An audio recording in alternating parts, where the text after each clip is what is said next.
Do you remember, fellow Voyager?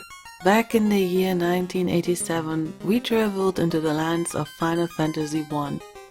After we restored the first crystal together with our heroes, we gave back life to the Earth.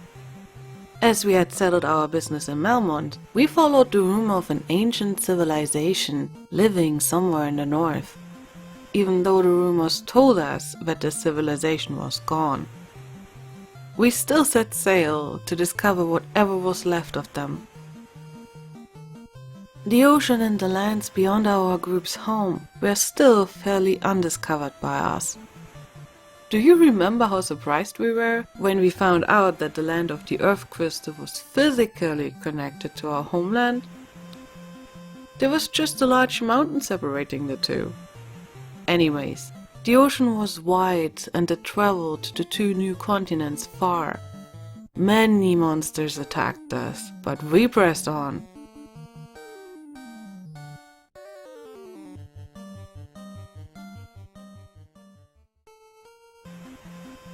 From the shore, we spotted many points of interest. Towns, castles, islands full of holds, but no landing port. What a major disappointment. Did our mission fail? All seemed to lead us north, but as nothing could be reached, we returned to the waters surrounding our home continent. We thought we knew this area kinda well by now, but there were ports undiscovered by us, hidden in the east behind the mountains. We landed on all three of them, yet two of them were empty promises, just some wildlife with no structures to explore.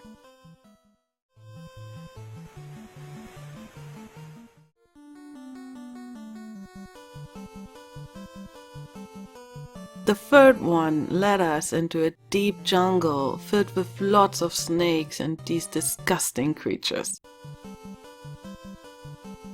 They came in large quantities, as if they guarded the small village far off the beaten path.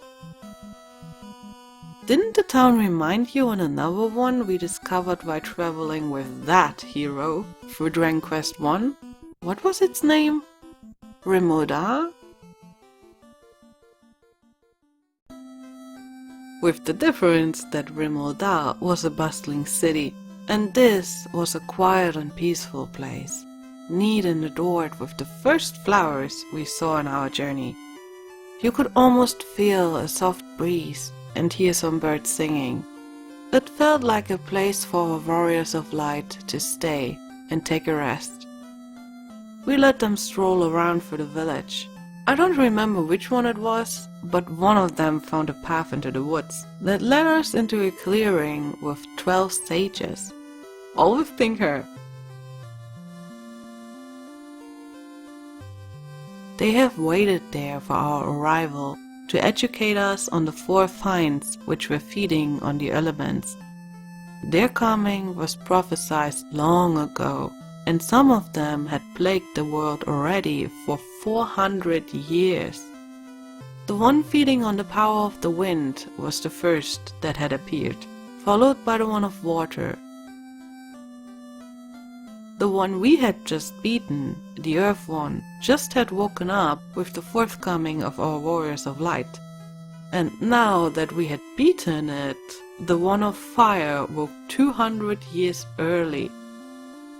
The fire crystal was the next we were directed to. I remember it being located rather nearby, within a volcano that goes by the name Gulk. Reaching it by foot was impossible though. Knowing of this, one of the sages gave us a canoe to row upstream and beat the find of fire, before he could burn everything to ash.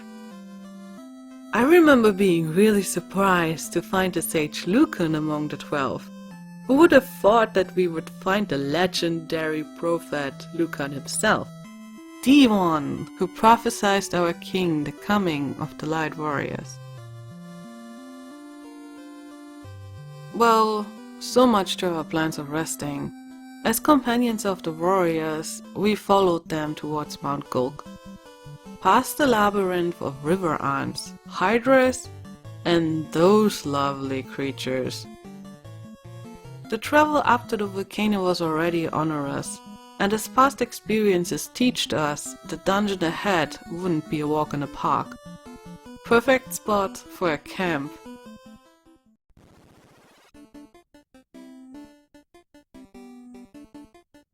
It was hot in there. Lava everywhere. Every step hurt. It was a terrible experience, draining on the life of our warriors of light. There was this giant treasure room just one level deep, taunting us with its many, many treasure chests. We got there eventually, but at what cost? The chests were a scam, nothing noteworthy. Just gold and equipment we had already. But it had cost us all of our magic and almost our life as well to reach them. Down there, the enemies were ruthless. Some of them so dangerous that we decided it to be more wise to run instead of engage in a fight.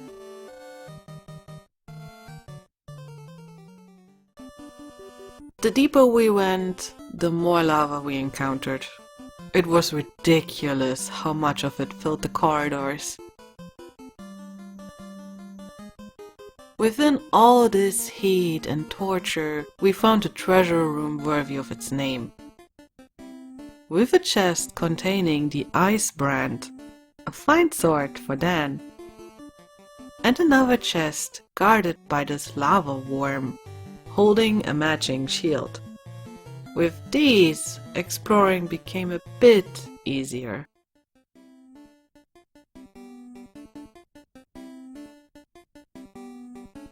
After exploring and mapping the area for hours, we finally reached the deepest point within the volcano. We've been nervous and anxious of what would lie ahead of us. No matter how carefully we planned the way down here, because of all the magma, we had to sacrifice spells and potions. Another one of these beautiful crystals awaited us. Picking it up angered the Find of Fire. She already knew that her brother was slain by us. Wasn't it strange that the Find only got mad because our actions ended her sleep early? Anyways, the beast promised to burn us to cinder as we engaged in battle. We got the initiative, and June casted her protect spell onto Kane to increase his chances of survival with a stronger armor. Maybe we had wasted that, as Kane's attacks were poorly executed and failed miserably, especially in comparison with Dan's Icebrand. Marilith's first strike with her 6 blades taught us the true horror of her existence. Even if we had cured Vivi to his full health, he wouldn't have had a chance. Knowing better now, it's almost naive that I tried to heal June up in response to this shock, to stand a chance. Murdering our 2 mages, the snake creature turned her eyes on Kane, but Kane wasn't as easy to hit as the other 2. 3 of her blades missed, and Kane lived another round. Meanwhile, Dan enraged over his fallen allies and bursted into a fury. Normally one of these settled such issues, but not this time. Marilith took the hit and took revenge for it with a fire spell.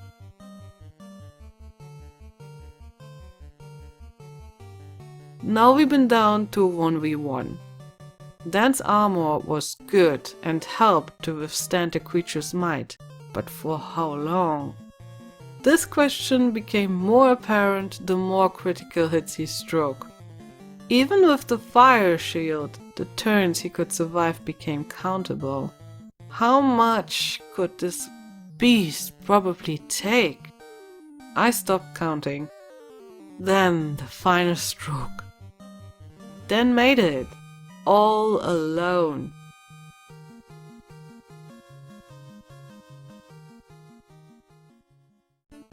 The firefind was gone, so he fulfilled his duty by placing the crystal carefully back onto its altar. All alone, he emerged at the surface, with no option to revive his fallen team members. This meant that he had to make it back to the village all by himself. I remember that we gave him a night of rest in a cottage to prepare him best for this endeavor.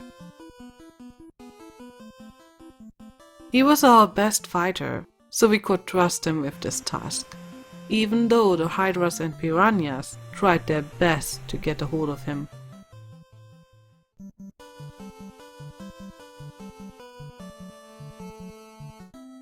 He made it, and with the help of the church, he brought our warriors back to life.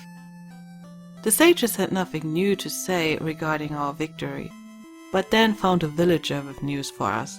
Last time we encountered him, he was fast asleep, and his wife was complaining that he traveled all the time, and if he came home, all he did was napping.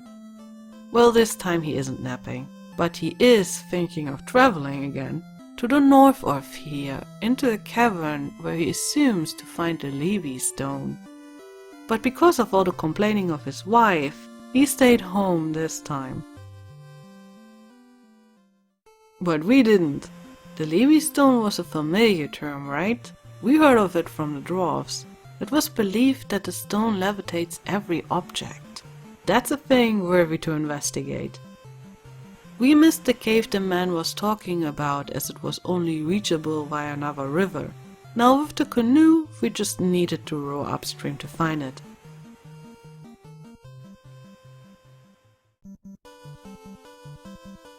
We set up another cottage and stepped in. This time we only needed to follow the trail. There were no diversions, just a long and wiggling hallway, spiraling down into a room containing 3 treasures. One fairly easy to reach, another heavy guarded, and one obviously standing out. From the left one, we retrieved the fire blade, which was just perfect for the creatures roaming this icy cave. The one to the right was insanely protected by dark wizards. Another foe that frequently casted death upon us, plus dazzling thundergas. It's a game of luck how many one encountered, but usually they came in devastating numbers. And I decided to literally hop on and come back later for it. I really hoped that the guarded chest wasn't the one with the Levi stone. But if it were, what for would have been these holds? Back then, all I could do was take a jump into the uncertainty. Once down, there was no way to retreat from what was lying ahead. With limited resources and no option to save, believe me, this felt very daring.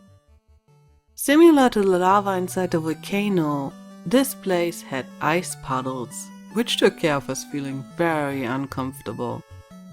Our first priority after coming down here was to find the shortest way out as quickly as possible, to be able to retreat whenever needed. This became even more pressing once we plundered that dragon vault. Those 2 vicious ice dragons guarding it nearly gave me a heart attack, plus the dark wizards who freely roamed the area.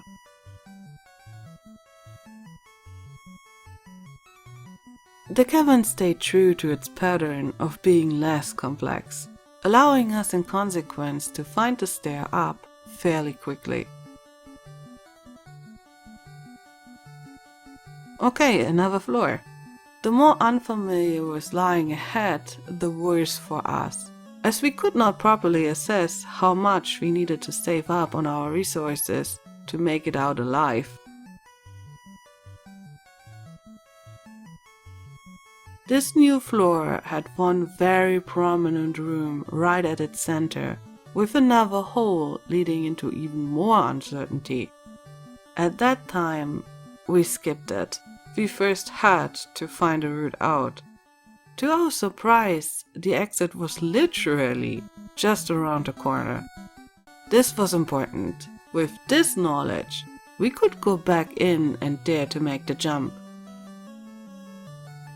Look where we landed!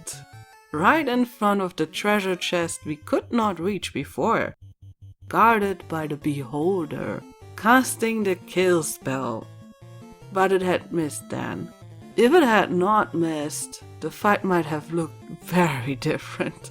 But this way, one Thundergar from Vivi and the following blow with Dan's Flame Blade were enough to finish the battle in our favor, rewarding us with the Levi Stone. What with it now? We had no clue of where to go with it or what to do. I went back to the traveler who initially gave us the hint where to find it, but nothing. We've been traveling a lot before we finally ended up again in Elfheim. One of its elves once told us something around the lines, "I can see the future sometimes." Well, that sometimes must just have had happened.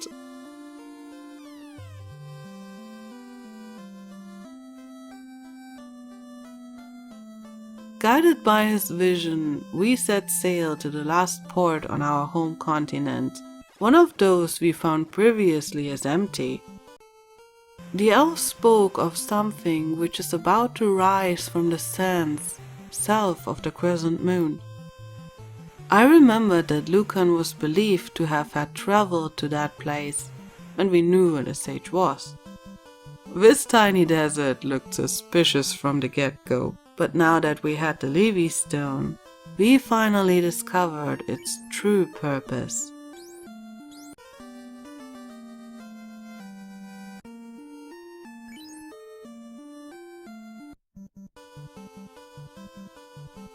An airship. Who would bury this in the sands? And why?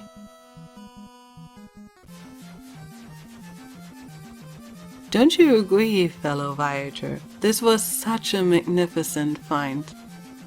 The aircraft allowed us to travel with insane speed over the whole world map.